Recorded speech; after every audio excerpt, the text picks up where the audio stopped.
सुजस आवाज राजस्थान, एक आवाज जो हमेशा आपके साथ, जन जन के साथ हाजिर है। ताज़ा तरीन पेशकश। नमस्कार, मेधा के साथ आप सुन रहे हैं सुजस पॉडकास्ट में प्रदेश की खास खबरें। नजर सबसे पहले सुर्खियों पर। वरिष्ठ नागरिक तीर्थ यात्रा योजना के तहत ट्रेन रामेश्वरम के लिए रवाना, मुख्यमंत्री भजनलाल शर्मा ने दिखाई हरी झंडी। मुख्यमंत्री के निर्देश पर एडीजी रैंक के वरिष्ठ पुलिस अधिकारी कर रहे अपनी अपनी रेंज का दौरा। कानून व्यवस्था, अपराधों की रोकथाम और लंबित प्रकरणों की मौके पर होगी समीक्षा।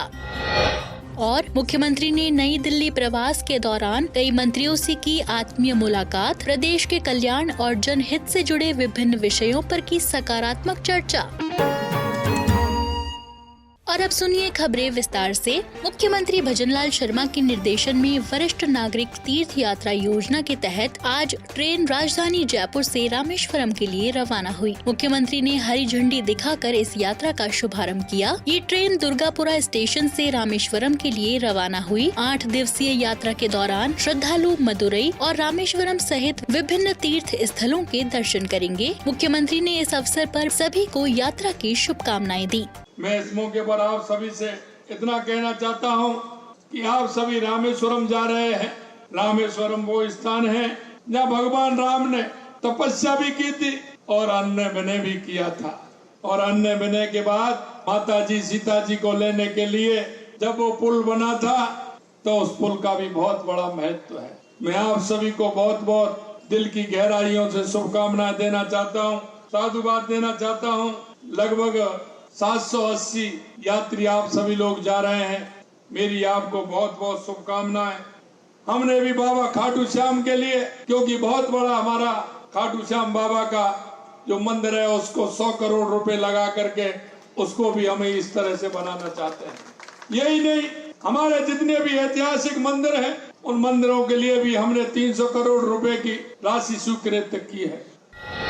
हमारी सरकार ने वरिष्ठ नागरिक तीर्थ यात्रा के लिए हमने अब की बार 36,000 ऐसे तीर्थ यात्रियों को यात्रा कराने का काम किया है। हमने इसके अलावा 6,000 लोग हवाई यात्रा भी करेंगे, उनको भी यात्रा कराने का काम हम करेंगे। तीर्थ यात्री के आवागमन, भोजन, आवास जैसी समस्त व्यवस्थाओं के लिए राज्य सरकार लगभग 80 करोड़ रुपए खर्च करेगी। और इससे जिनके मन में, हमारे बुजुर्गों के मन में कल्पना होती है और भाव होता है क्या मेरे को तीर्थ में जाना है, ऐसे सभी लोग उस तीर्थ यात्रा को कर सकेंगे।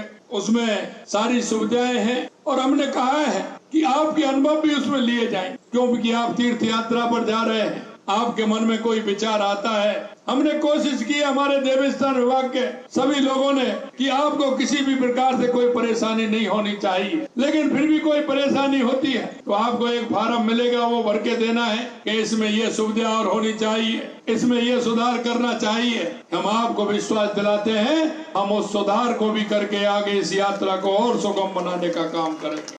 सुजस टीम ने बातचीत की कुछ श्रद्धालुओं से, जिनमें यात्रा का उत्साह देखते ही बन रहा था। मैं मुकुट बिहारी शर्मा, जयपुर निवासी, सोडाल से निवास करता हूं और माननीय मुख्यमंत्री भजनलाल जी की ये वरिष्ठ नागरिक योजना के तहत हमारे को जो रामेश्वरम और मदुरई की यात्रा कराई जा रही है, जिसमें हमारा कोई खर्चा नहीं लगेगा और ये वृद्ध व्यक्तियों और वरिष्ठ नागरिकों के लिए सम्मान का विषय है और सभी जनता की सेवा के लिए अच्छा अवसर है। यात्रा आयोजन के लिए उनको धन्यवाद बहुत बहुत। कन्हैयालाल जोटवाड़ा जयपुर से हूँ और यात्रा के लिए सीएम साहब को बहुत बहुत धन्यवाद। मैं जयपुर से, महेशनगर से हूँ और रामेश्वर की यात्रा के लिए जा रहे हैं, जो कि भजनलाल जी मुख्यमंत्री जी ने करवाई है, उनको बहुत बहुत धन्यवाद। कैलाश चंद शर्मा, वरिष्ठ नागरिक, ग्राम गोविंदगढ़, है ना, जयपुर।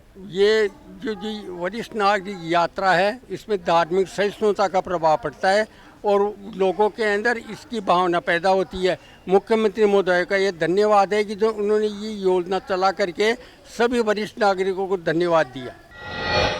मुख्यमंत्री भजनलाल शर्मा ने कल दिल्ली दौरे के दौरान कई मंत्रियों से आत्मीय मुलाकात की। इसकी जानकारी उन्होंने सोशल मीडिया पर देते हुए लिखा, नई दिल्ली में माननीय केंद्रीय विदेश मंत्री डॉक्टर जयशंकर से आत्मीय भेंट की। इस अवसर पर आगामी राइजिंग राजस्थान इन्वेस्टमेंट समिट 2024 की विस्तृत कार्य योजना और राजस्थान में निवेश आकर्षण, कौशल विकास कार्यक्रमों के विस्तार और रोजगार के नवीन अवसरों के सृजन को लेकर सकारात्मक और फलदायी चर्चा की। विदेश मंत्री महोदय ने राइजिंग राजस्थान अभियान की पूर्ण सफलता सुनिश्चित करने के लिए राजस्थान सरकार के साथ विदेश मंत्रालय द्वारा सर्वांगीण सहयोग प्रदान करने का सुदृढ़ आश्वासन दिया है।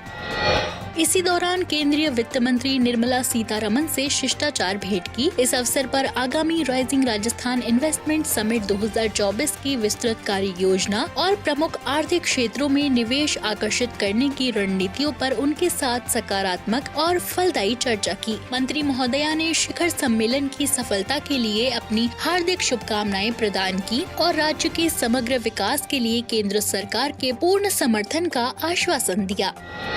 साथ ही लोकसभा अध्यक्ष और कोटा बूंदी लोकसभा क्षेत्र से सांसद ओम बिरला से शिष्टाचार भेंट की। इस अवसर पर प्रदेश के कल्याण और जनहित से जुड़े विभिन्न विषयों पर सार्थक चर्चा की। मुख्यमंत्री ने पेरिस पैरालंपिक 2024 में पदक विजेता को शुभकामना देते हुए सोशल मीडिया पर लिखा, पेरिस पैरालंपिक 2024 में ऊंची कूद T47 स्पर्धा में रजत पदक जीतने पर भारतीय खिलाड़ी निशात कुमार को हार्दिक बधाई और शुभकामनाएं। आपकी इस शानदार उपलब्धि ने पूरे देश को गर्व से भर दिया। आपकी यह सफलता भविष्य में युवा खिलाड़ियों के लिए प्रेरणा का स्रोत बनेगी। आपकी इस शानदार सफलता के लिए ढेर सारी शुभकामनाएं।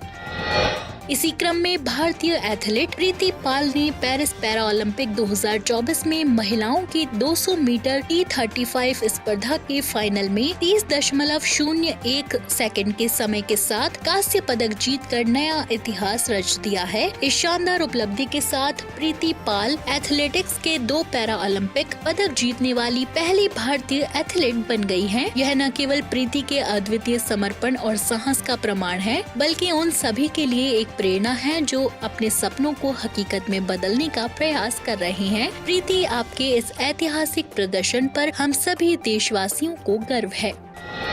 मुख्यमंत्री भजनलाल शर्मा के निर्देश पर पुलिस मुख्यालय से प्रदेश के अतिरिक्त महानिदेशक स्तर के वरिष्ठ पुलिस अधिकारी आज से अपने प्रभार वाले पुलिस रेंज का सघन दौरा करेंगे। मुख्यमंत्री भजनलाल शर्मा द्वारा सीएमओ में शनिवार को ली गई गृह विभाग की समीक्षा बैठक में इस बाबत विशेष दिशा निर्देश जारी किए गए। पुलिस महानिदेशक डीजीपी उत्कल रंजन साहू ने बताया कि पुलिस मुख्यालय की ओर से सभी रेंज प्रभारी अतिरिक्त महानिदेशक पुलिस एडीजी को रेंज का दौरा कर कानून व्यवस्था की स्थिति और अपराधों की रोकथाम के साथ पेंडिंग प्रकरणों की समीक्षा कर विस्तृत रिपोर्ट भिजवाने के निर्देश जारी कर दिए हैं। डीजीपी ने बताया कि मुख्यमंत्री द्वारा समीक्षा बैठक में प्रदेश में कानून व्यवस्था और अपराध नियंत्रण की स्थिति को चाक चौबंद बनाने के लिए अतिरिक्त सजगता बरतने को कहा गया है। इसकी पालना में सभी रेंज प्रभारी वरिष्ठ पुलिस अधिकारियों को अपनी रेंज के पुलिस जिलों की विजिट के दौरान वहां कमजोर वर्गों, महिला और बच्चों के विरुद्ध अपराध और साइबर सुरक्षा से मामलों पर नियंत्रण के लिए किए जा रहे प्रयासों के साथ ही इनके पेंडिंग प्रकरणों की समीक्षा के लिए पाबंद किया गया है। इसके अलावा सभी रेंज प्रभारी एडीजी मादक पदार्थों से संबंधित मामलों की स्थिति और अन्य गंभीर प्रकृति के अपराधों पर नियंत्रण की समीक्षा कर पेंडिंग प्रकरणों के बारे में अपनी रिपोर्ट पुलिस मुख्यालय को प्रस्तुत करेंगे। सीआईडी अपराध शाखा के 103 पुलिस अधिकारियों और कर्मचारियों को आज पुलिस मुख्यालय के चतुर्थ तल पर आयोजित अलंकरण समारोह में डीजीपी डिस्क, अति उत्कृष्ट सेवा पदक, सर्वोत्तम सेवा चिन्ह और अति उत्तम सेवा चिन्ह प्रदान कर सम्मानित किया गया। अतिरिक्त महानिदेशक पुलिस अपराध राजस्थान जयपुर दिनेश एमन और महानिरीक्षक पुलिस प्रफुल्ल कुमार द्वारा इस अवसर पर उत्कृष्ट, सराहनीय और प्रशंसनीय सेवाएं प्रदान करने वाले 33 पुलिस अधिकारियों और कार्मिकों को डीजीपी डिस्क, 14 पुलिस कार्मिकों को अति उत्कृष्ट सेवा पदक, 20 पुलिस कार्मिकों को उत्कृष्ट सेवा पदक और 14 पुलिस कार्मिकों को सर्वोच्च सेवा चिन्ह के साथ 22 पुलिस कर्मियों को अति उत्तम सेवा चिन्ह प्रदान कर सम्मानित किया गया। इस अवसर पर एडीजी क्राइम श्री दिनेश एमन ने सम्मानित होने वाले पुलिस अधिकारियों और कर्मियों को बधाई और शुभकामनाएं देते हुए कहा कि आप सभी आने वाले समय में और अधिक जोश और ऊर्जा के साथ अपने कार्य क्षेत्र में प्रदत्त कर्तव्यों का पूर्ण निष्ठा के साथ पालन करें। तो सुजस पॉडकास्ट में आज इतना ही। मेधा को दीजिए इजाजत, कल फिर होगी आपसे मुलाकात। तब तक के लिए नमस्कार।